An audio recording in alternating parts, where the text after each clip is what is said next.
বন্ধুরা, বলিউড অভিনেতা সালমান খানকে তো সবাই চেনেন। সালমানের রাগ সম্পর্কে তো সবাই জানারই কথা। আজকে আমরা তাদের সম্পর্কে বলবো সালমানের সাথে পাঙ্গা নেবার কারণে যাদের ক্যারিয়ার ধ্বংস হয়েছে।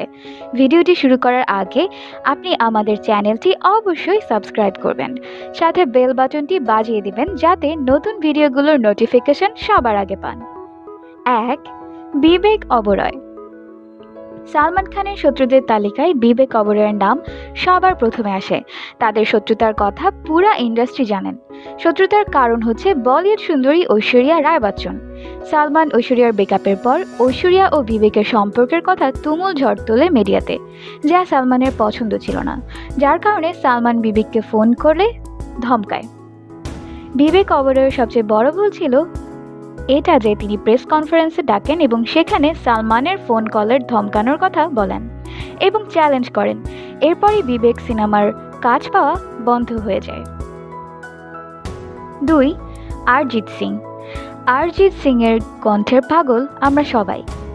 এক অ্যাওয়ার্ড শোতে সালমান খান হোস্ট ছিলেন।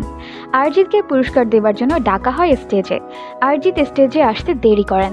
সালমান খান মজা করে জিজ্ঞেস করেন, তখন ঘুমিয়ে পড়ছিলেন নাকি? অরিজিৎও পাল্টা উত্তর দেন, আপনারা এভাবে বোর করলে তো ঘুমিয়েই যাব। তারপর থেকে এখন পর্যন্ত সালমান অরিজিতের সাথে কাজ করতে দেখা যায়নি। 3. রেণুকা সাহনি। ফিল্ম হাম আপকে হ্যায় কন সিনেমাতে সালমানের ভাবির চরিত্রে অভিনয় করেন রেণুকা। সেও সালমান খানের সঙ্গে পাঙ্গা নেন।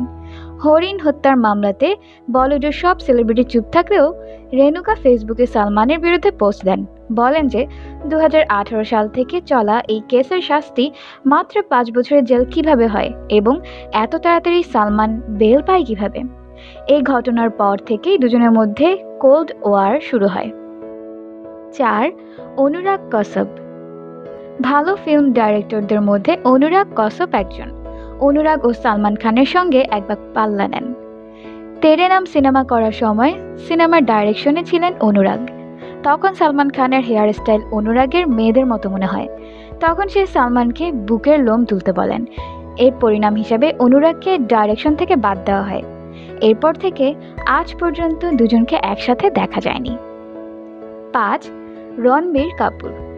রণবীর আর সালমানের শত্রু কিছুটা বিবেকের মতোই। দুইটার কারণই হচ্ছে হিরোইন। সালমানের সাথে ব্রেকআপের পর ক্যাটরিনার সম্পর্ক হয় রণবীরের সাথে। সালমান রণবীরের উপর এই কারণে রেগেছিলেন।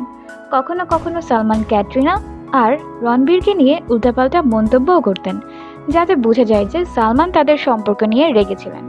অনেকে বলেন যে তখন রণবীরের ক্যারিয়ার খারাপ যাচ্ছিল, কিন্তু তাদের ব্রেকআপ হবার পর পরিস্থিতি কিছুটা স্বাভাবিক হয়।